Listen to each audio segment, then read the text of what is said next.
gaan vandag aan met lesing 2 van die Odes van Salomo, 15 November vandag 2019. Sien, hier is baie manne, nuwe mense, veral mans, en dit is maar gebruiklik dat ons nou en dan ook dan sê, hoekom ons sekere goed gebruik. Die eerste ding wat julle sal opmerk is dat ons nie van die Here en van God praat nie, maar van Yahweh en Yeshua of Yahweh-Shua. Dis Vader se naam en dis die Seun se naam. Die Vader se naam is aan Moses gegee by die brandende bos en dit beteken ek is wat ek is. Ek is die ewige. Die Seun kom in die naam van die Vader en daarom is die Shua in Yahweh-Shua en Yeshua is verlosser. Hy is die Vader se verlosser en hy kom in sy naam. So dan moet die naam daarom minstens verband hou met mekaar, die name. Die woord Here, Hera, is 'n baie vieslike afgod van die Grieke, Hera. En as jy ook in Hebreëus kyk, is die woord Here is Baal. Direk, daar staan Baal en dan is dit Here. Dit is hoe dit werk. En dan sê Vader, hy sal die Baals uit ons mond uitruk aan die einde van die tyd. En dit is die vals name vir ons Godheid. Ons gebruik ook nie die naam God nie, ons gebruik die naam Elohim. Nie om snaaks te wees nie, want Elohim is een van die 4 verbuigings waarin God voorkom. Maar julle valse vertalers van kerke waar ons allemaal uitgekom het met hulle vals Bybels, het besluit om meervoudswoorde en totaal ander skrywe, alles net God te maak. Elohim is die God-familie, Im is meervoud. Elohei is enkelvoud, El is enkelvoud en Eloah is enkelvoud vroulik. Dit is so hartseer dat mense nou van Eloah praat, maar hulle weet nie as hulle praat van die moeder nie. Want Eloah is 'n vroulike woord met 'n dubbel H wat hy uitgaan. Goed, nou is bietjie daai agtergrond gegee. Ons gaan nou aan met Odes 6, 'n Salomo boek wat min mense ken.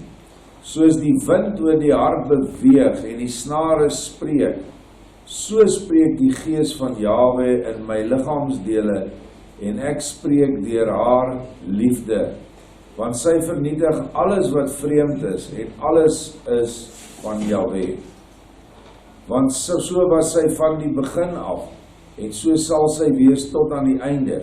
En ek praat hier nou van die gees van Yahweh, die troostergees wat nou in haar huidige vorm vir ons uitgestort is, sodat niks hom sal teestaan nie en niks teen hom sal opstaan nie. Yahweh het die kennis omtrent homself vermeerder en die ywer dat die dinge bekend sal wees wat deur sy barmhartigheid aan ons gegee is. Hy het vir ons sy lofprysinge tot sy naam gegee. Ons gees prys sy gees van apartheid. Nou, heel bo begin hy met die woord soos die wind oor 'n hart beweeg. Nou die woord in Hebreëus vir wind is dieselfde as vir gees, naamlik ruach. So in die Hebreëse sien dit is ruach oor 'n hart. So spreek die gees in al ons liggaamsdele. Hoe is dit moontlik dat die gees in al ons liggaamsdele kan spreek? Want die siel is in die bloed. En die bloed is in al die liggaamsdele. So die gees van Yahweh is ook in jou bloedstroom, want die gees is hier in jou hart gesentreer. En dit is die gees wat deur die siel werk om alles in jou reg te kry en binne Vader se orde te kry. En in hierdie tyd, vers 6, het net in vervulling gegaan. Yahweh het die kennis omtrent homself vermeerder. Kyk die wonderlike boodskappe wat ons vanuit die geeste sweer kry op ons groepe. Ek bedoel, dis kennis van homself oor hierdie dinge wat hy nou vir ons wys dat hy 'n manlike en 'n vroulike deel het. Ek sê vir julle, dis besig om soos nog nie 'n groot veldbrand nie, maar dis besig om soos 'n veldbrand te begin versprei. Want ons mense praat en mense sê, maar wie wat? Dis mos nou logies. Ek verstaan nie hierdie kerk se drie-enige God nie. Is 3 en hy's 1, is al 3 manlik. Dan die ander Israeliete verkondig 'n God wat 'n twee polariteit is, 'n man, groot man en 'n klein man. Hulle ontken eintlik die gees. En jy moet tog net nie sê Yeshua is Elohim nie, of God nie, dan kry hulle die piep. Dit is die situasie waar ons nou sit. En Daniel sê vir ons, eintlik sê die engel vir Daniel in Daniel 12, hy sê, wees rustig, gaan en rus. Dit beteken, hy is doderyk toe.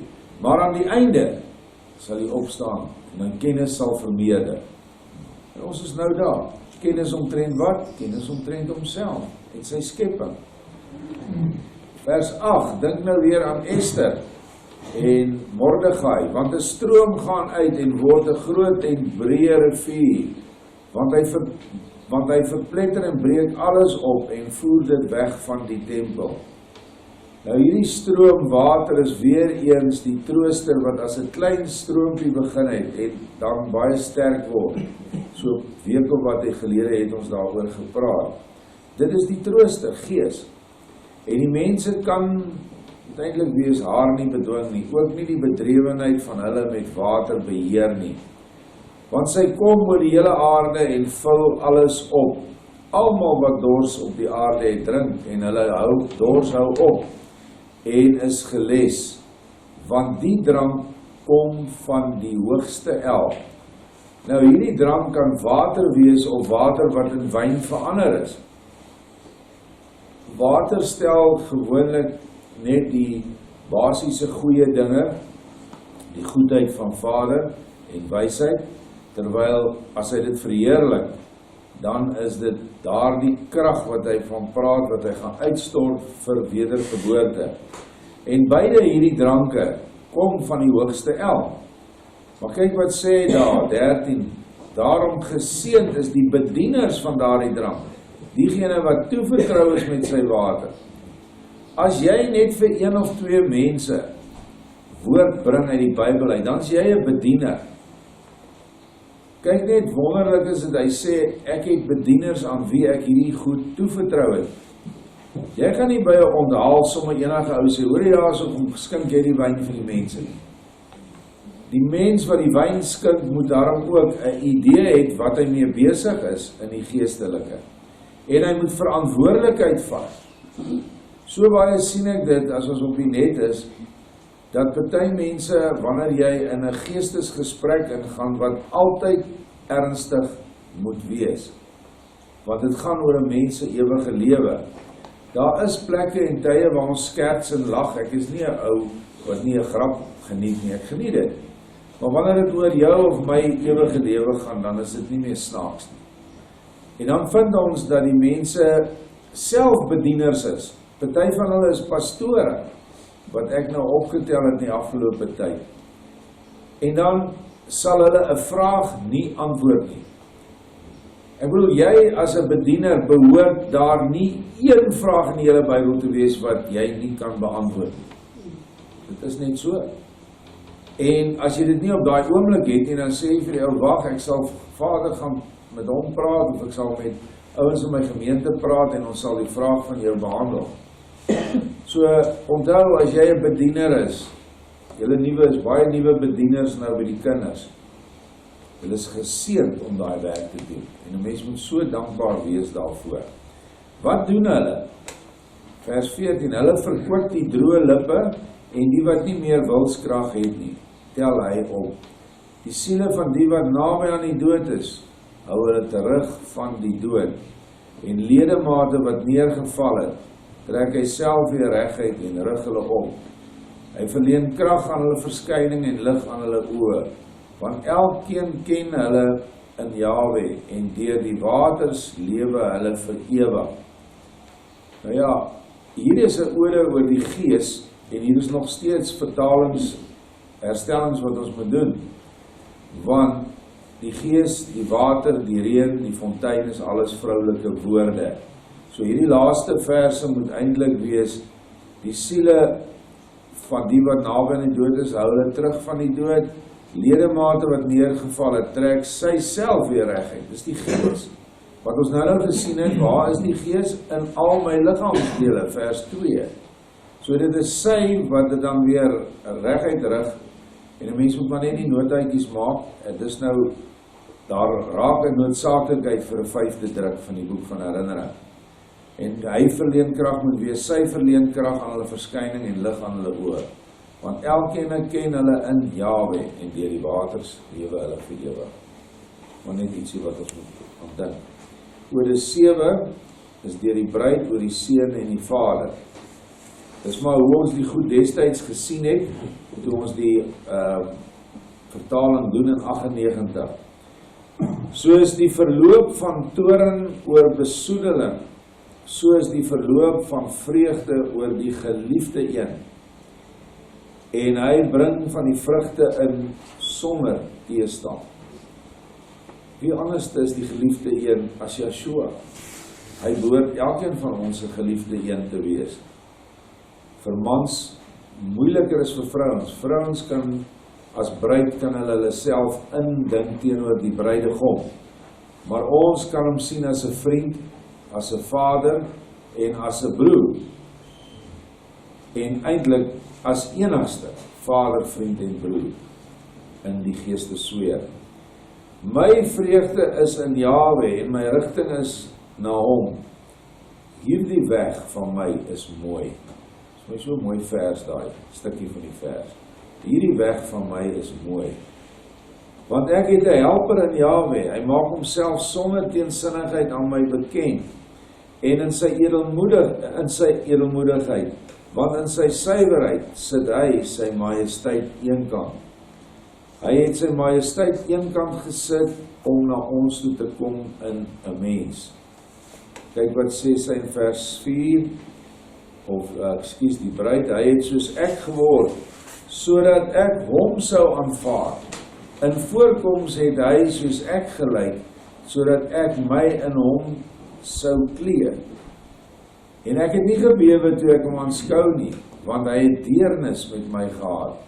Hy het geword soos my natuur, sodat ek hom kon leer ken, en soos my gestalte, sodat ek nie van hom sou wegdraai nie. Die Vader van kennis gee die woord van kennis. As ek daai vers lees, dan dink ek dadelik aan Johannes 1, vers 1 tot 14. In die begin was die woord, en die woord was by God of by Elohim, en die woord was Elohim. En uit daardie absoluut verhewe toestand waarin die woord Yeshua was, kom hy net soos wat die siel hier sê, die bruid, en natuurlik wie spreek deur die bruid? Die trooster. En sê, hy het soos ek geword, sodat ek hom sou aanvaar, sodat ek my in hom kon kleed. Hy het soos my natuur geword, bedoelende, hy het vlees kom aanneem, sodat hy die vleeslike mense natuur kon verstaan, en nooit gesê kan word, maar, okay God, jy is nou so groot, maar jy weet, ek het 'n hengse battle hier onder op die aarde, en ek kom nie reg nie, en jy sal dit ook nie reg gekry nie, dis ook mense redeneer. En Yeshua, Vader Jahwe, het dit geweet, en hy het homself toe met vlees omhul. En dit is daardie natuur. Hy het self moes veg teen die sonde. Dink julle, hy het nou net al die sondes vir hom afgeskakel? Nee, hy sê iewers in die nuwe Openbaring, deur harde werk, en hy was 'n skrynwerker, en deur baie vas, het hy die begeertes oorwin wat enige jong mens het. En julle weet, dat die meisies oor hom mal was, as jy die boek van die jeug lees, en nou Sirenius kom gooi nog daar 5 van sy meisies ook daar af, pragtige dogters, en hulle was almal verlief op hom, maar hy moes homself spaar, tot wanneer hy die groot ambt moes opneem. So, en as jy gaan kyk met dit lees in die jeug van Yeshua waar hy werk, dan kan jy dink dat hy so gefrustreerd raak in daai werk, dat hy in daai omstandighede kalm kon bly. Dit is groot beproewings wat hy moes deurgaan. Nou ja, vers 7, die Vader van kennis gee die woord van kennis, hy wat wysheid geskep het, is wyser as haar werke, en hy wat my geskaap het, voordat ek ontstaan het geweet wat ek sou doen, wanneer ek daar was. Daarom het hy my jammer gekry, en deur sy groot medelee, en het my toegelaat om van hom te vra en om van sy slagdier te ontvang. Onthou, dis die bruid wat spreek. As jy voel jy is deel van Vader Joshua se bruid, dan is dit vir jou. Want hy is onverderfbaar, die volleinding van die eeue en hulle Vader. Nog 'n bewys dat Joshua ook ons Vader is. Hy het hom toestemming verleen om te verskyn aan hulle wat syne is, dat hulle hom kon erken wat hulle gemaak het, sodat hulle nie dalk mag dink dat hulle deur hulle self ontstaan het nie. Want hy rig sy weg na kennis. Hy het haar lank en breed gemaak en haar ras eg gemaak. Nou dit ras eg is seker, daar is seker 'n beter woorde, absoluut eg, ras suiwer of absoluut suiwer net op alle vlakke, maar die woord tamim staan daar in die Hebreëus. En hy het op haar die voetsole van sy lig geplaas, en hy het van die begin tot die einde gegaan, want hy is deur hom bedien, en hy het 'n welbehae in die seun, en omrede van sy verlossing sal hy besit neem van alles. Die seun sal besit neem van alles. Die hoogste El sal geken word deur sy apartes. Ook vir die nuwe mense wat die naam nie ken nie en groot geword het met 'n Heilige Gees. Hulle het nog nooit vir jou gesê wat heilig beteken nie. Dit beteken apart. Heiligheid beteken apartheid. En heiliges is mense wat hulle apart stel van die wêreld. Dis dit. Dit is nie hierdie saints van the holy ones, die heiliges, dink almal aan die ou gestorwe Rooms-Katolieke priesters. Dis nie so nie, of pause. Maar dis wat die wêreld glo. Ons wat ons afsonder, dis ons wat alles gaan kry. Om hulle wat psalms oor die koms van die Meester het, bekend te maak, sodat hulle hom tegemoet kan gaan en vir hom mag sing met vreugde en met harp van vele klanke. Al hierdie verse wat ons nou gelees het in Odes 7, verkondig die Messias wat gaan kom. Ek bedoel, wat 'n verskriklike hartseer dat hulle dit uitgehaal het. Hoor wat sê, psalms oor die koms van die Meester. Nou die psalms hier verwys na die psalm van Dawid, of psalms van Dawid, waar die Meester verkondig word. Maak oop julle poorte, sodat die koning kan inkom. Dis een wat ek aan dink. Psalm 69, hoe hulle hom doodmaak, hoe hy alles beskryf. Psalm 24, dis almal psalms van die koms van die Meester. Hierdie bevestig dit net. Want Salomo, moet nie vergeet nie, is Dawid se seun. En hy sou sy pa se psalms baie gelees het. Die siener sal voor hom uitgaan en voor hom gesien word. Nou hier kan ons sê, is dit by ons gemeente waar? Ja, ons het sieners. Dit is 'n ander naam vir profeet of skryfknegt. Jy kan sê, Jacob Lorber was 'n skryfknegt, 'n siener en 'n profeet. Want sy werke wat Vader deur hom gedoen het, raak aan al die vlakke. En dit sien ons, hoe ons boodskappers wat Vader vir ons gegee het, vir die dogter van Sion, hoe hulle voor hom uitgaan, hoe hy hulle saamvat in die hemelse swere in. Dis net wonderlik hoe Vader mense gekies het nou, om uit hulle liggame te gaan vir nie eers net oomblikke, en dan alles te aanskou wat hy vir hulle wil wys. En hulle sal Jahwe in sy liefde prys, want hy is naby en hy sien. En haat sal van die aarde verwyder word en sal verdrink saam met afguns. Nou ja, dit moet nog kom. Want wie is vernietig? Dwaasheid is vernietig, omdat die kennis van Jahwe gekom het. Nou weet jy, wie is moeder dwaasheid? Ons wil haar nie as 'n moeder noem nie. Dit is Satana. Satana is die gees wat Satan gemaak het toe hy geval het. Satana is Satan se vroulike deel. En haar ander naam is besoedeling, dwaasheid, boosheid, heel wat beskrywings. En die dwaasheid sal dan vernietig wees in die 1000-jarige vrederyk vir die eerste keer. Diegene wat sing, sal sing van die barmhartigheid van Jahwe, die hoogste El. En hulle sal hulle psalms aanbied. Dit gebeur nou. ook 'n mooi psalm skryf ons nie nou van mense wat dit skryf nie, en nuus wat ons sing nie. Hulle hart sal soos die dag wees, en die klank van hulle stemme soos die wye skoonheid van Jahwe. Niks wat lewe sal onkundig of stom wees nie, want hy het aan sy skepping 'n mond gegee, om die stem van die mond oop te maak en hom te loof. Loof sy krag en maak bekend sy barmhartigheid. Die mond is altyd die vroulike, want die wysheid sê self in die wysheid van Salomo, ek het uit die mond van Jahwe is ek gevorm. In Sirach 24 sê sy, ek het uit die mond van Jahwe voortgekom. So die mond is die vroulike, en dit is dan ook hoekom die swaard in die mond van Joshua is in Openbaring 1 en in Openbaring dink ek 21. Die swaard, is in Openbaring 19. Die swaard is in die mond en die swaard is die mond. En ons, wanneer ons dan ook getuig op aarde, wanneer ons bedieners van daardie wonderlike wyn en brood is, wyn is die liefde en die brood is Joshua se regte woord wat hy gegee het, geskryf het of gedikteer het, dan is ons 'n mond van die skepping. Dit is eintlik baie wonderlik wat die bruid eendag sal word. Nou ja, dit is nou die lesingkie klaar. Dries het gister iets opgetel, kan jy dit weer 'n keer vir ons net noem, kan jy nou die bladsy hê? Ja, dat is net soos dit moes. Wat het daar ek moet nie lees in die twee wat ek besig was. Dat ek net op daai seel wat hy van gepraat het gisterdag. Is daai seeling wat ons wat nou verstaan waaroor dit gaan.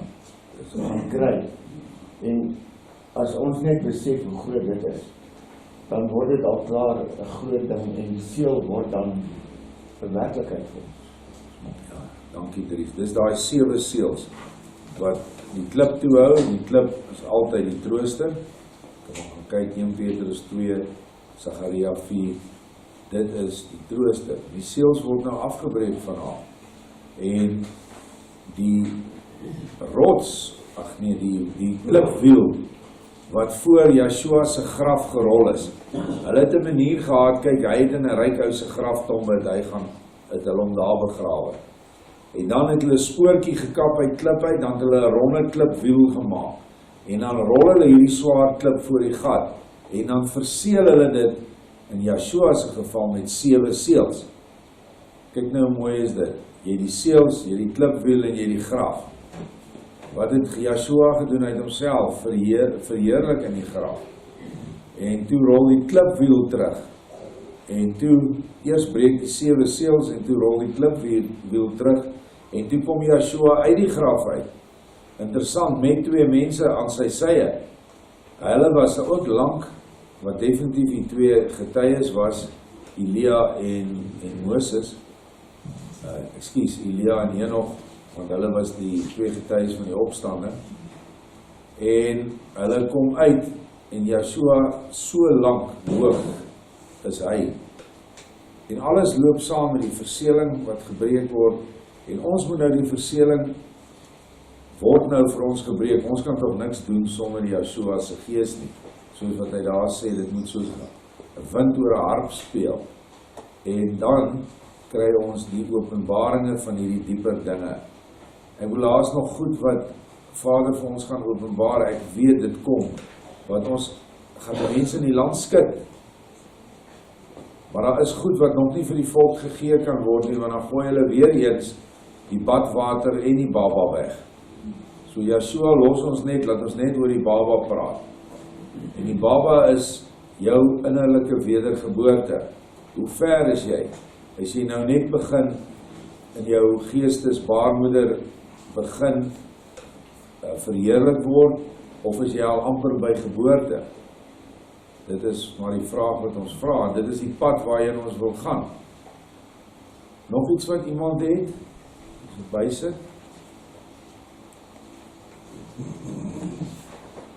Maar goed, stap ons af.